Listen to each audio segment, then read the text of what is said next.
जंगल की सबसे खतरनाक कौन सी आवाज है आवाज़ जो है अगर भाई? आपको सुनाई दे तो तुरंत वहाँ से भाग जाना, नहीं तो कभी नहीं भाग पाओगे। सबसे पहले अगर आप किसी जंगल में घूमने गए हो और आपको ये आवाज सुनाई दे बताओ। अच्छा ये आवाज़, ये तो शेर का आवाज़ तो है भाई। तुरंत जितना दूर हो सकता है वहाँ से भाग जाओ, क्योंकि ये एक शेर की आवाज थी जो पता कि ही काफी था। भूखा और खतरनाक है, जो शिकार की तलाश में इधर उधर भटक रहा है और अगर उसने आपको देख लिया। नंबर 2, अगर आप किसी घने जंगल में घूम रहे हो और आपके आसपास कोई वाटर सोर्स हो और तभी आपको ये आवाज सुनाई दे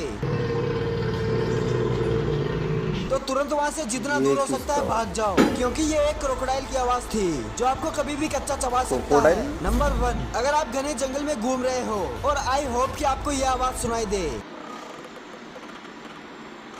तो वहाँ से कहीं मत भागना, क्योंकि ये एक पेड़ की आवाज थी सही है जो भाई। हवा से हिलने पर आवाज कर रहा है। वैसे आपका फेवरेट जंगल कौन सा है, कमेंट करके जरूर बताना।